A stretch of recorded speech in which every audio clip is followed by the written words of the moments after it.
talking about the slurs that were involved in the locker room.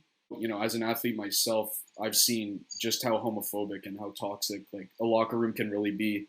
And like I can't relate to the overall story just because I myself am a straight male. But even like when I was called, you know, those slurs and those words, like it still hurt. Like it still took an effect. So I can't even imagine, um, you know, I can't even imagine what it was like for you. Yeah, and I think um it's really interesting because when straight men are called it, they might, not all, but some might form a resentment to that community because of it. Right. So it leads to like an internalized homophobia, um, even if you're not gay, right? And resentment towards that community because you've been hurt, like essentially called that, and it's been ingrained into your mind that it's less than. And I didn't get called a lot of names.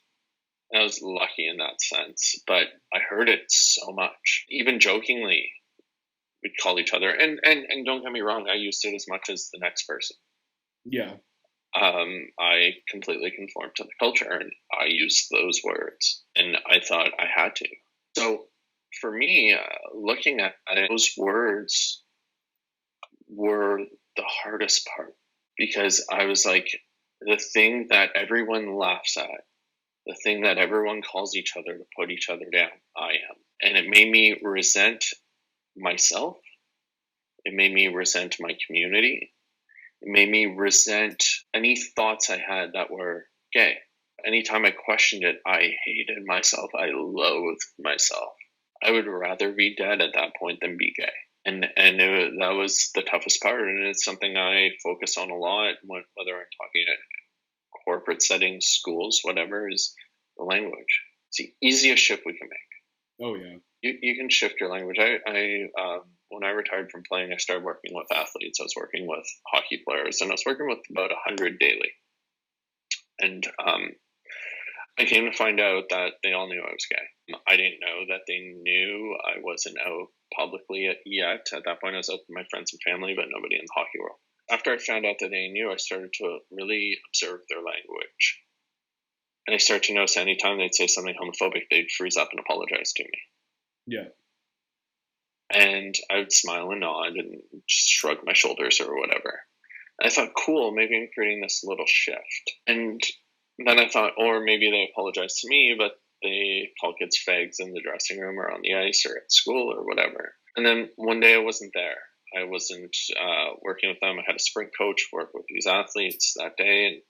And at the end of a 2-hour workout, the sprint coach told them they had 10 more sprints. And a younger player who comes from a very progressive family, a super inclusive family, looked at him and said, this is so gay, I can't believe you're making us do this. And one of my older players who was already in the OHL and more ingrained in the culture, like been in it longer, yeah, looked at him and said, we don't say that here. Give me 50 push-ups.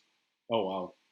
And that was something, the kid got down and did the push-ups, and that was something that my athletes adopted and started doing. And not only did they do it there, but they took it, because these hockey players are social influencers.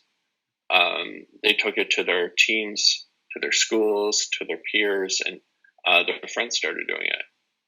And one night, two people I never met were these 15-year-old kids were on FaceTime, this hockey player and this young woman. And she said, let's hang out. He said, no, I can't. I have practice tonight. And she said, that's so gay. You never want to hang out when I want to. And he looked at her and said, give me 50 push-ups right now. Love it. And she did them on FaceTime. Really? Yeah. That's and amazing. It's two people I'd never met. But that's the power of creating shifts and also the power of language, right? Yeah. Like they were using this language that ultimately probably came from hockey culture and spread into the school because they're influencers and whatnot. But these 15-year-old kids in 2016 were saying, oh, that's so gay.